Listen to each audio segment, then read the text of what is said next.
CRO के न्यायालय में हमने भी मामला डाल रखा था और उसका फैसला हो गया। और मुझे खुशी इस बात की है कि लेखपाल ने वहाँ का जो सीआरओ साहब की कोर्ट से जो आख्या मांगी गई, लेखपाल ने जाके वहाँ पर निरीक्षण किया और उसने नक्शा बनाया। वो नक्शा ट्रेसर के यहाँ आया, ट्रेसर की रिपोर्ट लगी, फिर वो सीओ के यहाँ गया और उसमें फाट पड़ा और ख और ग जो है अलग हुआ। और क जो है, मैं दावे के साथ कह रहा हूं और ये सच भी है कि जब उसके स्थलीय आख्या निरीक्षण होगा तो क बंजर खाते की भूमि में है। जब पहली बार जब पूरी राजस्व की टीम गई थी तो उन्होंने कहा था कि क, और उसके घर पे चस्पा भी करके आए थे कि क जो है बंजर खाते की भूमि है। तो बंजर खाते की भूमि को ये तहसीलदार साहब ऐसे ओरली मान नहीं रहे थे। तो वो सीआरओ साहब के आदेश के बाद जब से फाट पड़ गया तो तय हो गया कि क ख ग कहाँ है। क बंजर खाता है, जो लालता का मकान है, जो अवैध निर्माण है, उस अवैध निर्माण का ध्वस्तीकरण होने जा रहा है। दोस्तों, कल यानी 3 अक्टूबर को एक बार फिर से उस केस की सुनवाई होने जा रही है जिसे सुनकर पूरा इलाका हिल गया था। अनुराग केस तो आपको याद ही होगा, हमने पहले भी आपको बताया था इस बार की सुनवाई बेहद अहम है। दरअसल अधिवक्ता सतवीर सिंह का कहना है कि सुनवाई में बड़ा आदेश आ सकता है। हो सकता है कि बाबा का बुलडोजर सीधे उन हत्यारों के घर तक पहुंचे जिन्होंने अनुराग को दिन दहाड़े मौत के घाट उतार दिया था। हत्यारे चाहे लाख कोशिश कर ले, लेकिन कहते हैं कि कानून के हाथ जो है वो बड़े लंबे होते हैं। जब कानून अपने रूप में आता है तो कोई भी अपराधी उससे बच नहीं पाता। यही उम्मीद अनुराग के परिवार को है, यही उम्मीद और विश्वास जो है गांव के लोगों को है और यही भरोसा आम जनता भी जता रही है। आपको बता दें कि अनुराग यादव की हत्या दीपावली के ठीक एक दिन पहले कर दी गई थी। दिन दहाड़े सबके सामने उसका गला काटकर उसकी जिंदगी छीन ली गई। 5 बहनों का इकलौता भाई, मां का इकलौता चिराग, सब कुछ एक पल में जो है उसे खत्म कर दिया गया था। सोचिए, जिस घर में दीपावली की तैयारियां होनी चाहिए थी वहां मातम छाया हुआ है। जिस घर में दिए जलने थे वहां सिर्फ आंसू बह रहे हैं। अनुराग की मां से कोई सवाल पूछने की हिम्मत नहीं कर पाता।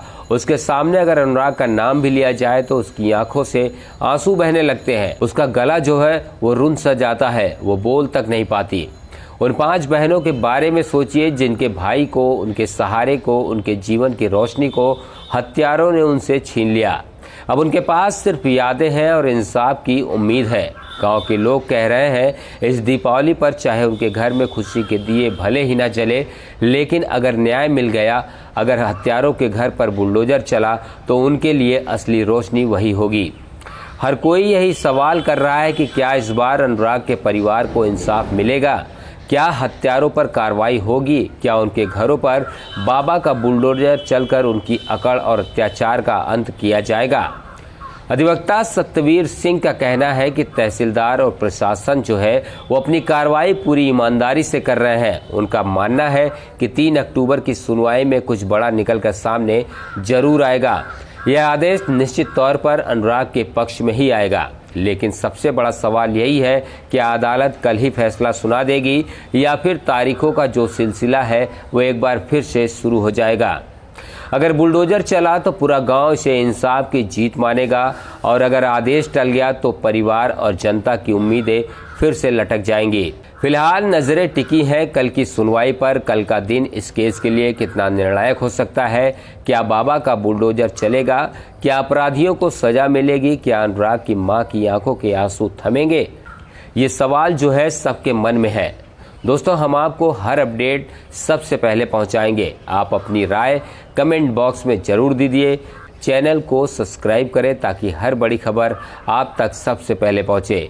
कल यानी 3 अक्टूबर को फिर मिलेंगे और देखेंगे कि न्याय की इस लड़ाई में नया मोड़ क्या आता है। लगातार से ये प्रयास किया जा रहा था कि जो लालता का मकान है वो किस नंबर में है। तो हम लोग बार बार जिरह कर रहे थे कि ये क में है, ख में है कि ग में है। तो बार बार लेखपाल की तरफ से और वहाँ से जो आ रहा था कि ये मिलजुमला नंबर है, उसका समस्या ही ख़त्म हो गया। और आज जो है वो जो सीआरओ साहब हैं उन्होंने एक आदेश किया था कि कौन सा नंबर अलग अलग है, मतलब 30-2 में फाट के लिए, और उसका आदेश हो गया था। और उसमें क नंबर पे बंजर है, ख पे जो है वो मकान है और नहीं वो आबादी है, और ग पे जो है बुंदरी है, इस तरह का था। तो आज वो न्यायालय में पेश हुआ है और उसकी नकल हम लोगों ने पेश की है। उसकी आख्या के लिए तहसीलदार साहब ने लेखपाल को आदेशित किया है कि जो भी स्थलीय आख्या है इस नक्शे के हिसाब से, जो नया नक्शा बना है जिसमें फाट पड़ गया है, वो 3 तारीख को स्वयं से लेखपाल आके वहाँ पे बताएंगे और नक्शा लेके आएंगे, उसमें दिखाएंगे। हालांकि नक्शा मेरे पास है, नकल भी मेरे पास है, मैंने सब कुछ दाखिल कर दिया है।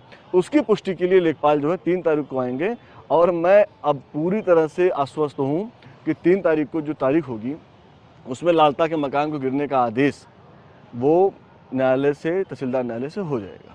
कुछ अपनी रणनीति अपनाई थी और हमने भी सीआरओ के न्यायालय में हमने भी मामला डाल रखा था और उसका फैसला हो गया। और मुझे खुशी इस बात की है कि लेखपाल ने वहाँ का जो सीआरओ साहब की कोर्ट से जो आख्या मांगी गई, लेखपाल ने जाके वहाँ पर निरीक्षण किया और उसने नक्शा बनाया। वो नक्शा ट्रेसर के यहाँ आया, ट्रेसर की रिपोर्ट लगी, फिर वो सीओ के यहाँ गया, फिर वो एसओसी के यहाँ गया, फिर वो ट्रेसर के यहाँ गया, ट्रेसर के यहाँ से फिर से रिपोर्ट लग के फिर वो एसओसी के यहाँ आई, फिर वो सीओ के यहाँ आई, सीओ के यहाँ से फिर वो सीआरओ साहब के यहाँ आई।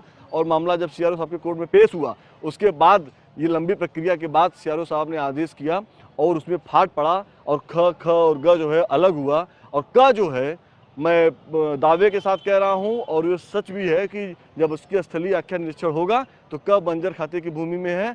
जब पहली बार जब पूरी राजस्व की टीम गई थी तो उन्होंने कहा था कि क, और उसके घर पे चस्पा भी करके आए थे कि क जो है बंजर खाते की भूमि है। तो बंजर खाते की भूमि को ये तहसीलदार साहब ऐसे ओरली मान नहीं रहे थे।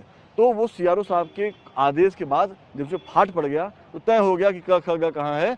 क बंजर खाता है, जो लालता का मकान है, जो अवैध निर्माण है, उस अवैध निर्माण का ध्वस्तीकरण होने जा रहा है। लाख सत्ता शासन के दबाव के बाद अब वो मकान गिर जाएगा, उसको कोई रोक नहीं पाएगा, क्योंकि कानून के ऊपर कोई नहीं है। कानून सर्वोपरि है, कानून सबसे बड़ा है, लोकतंत्र सबसे बड़ा है और हमारे देश की संवैधानिक संस्था सबसे बड़ी है। संवैधानिक संस्था पे कोई भी कब्जा नहीं कर सकता है और वो मकान गिरेगा।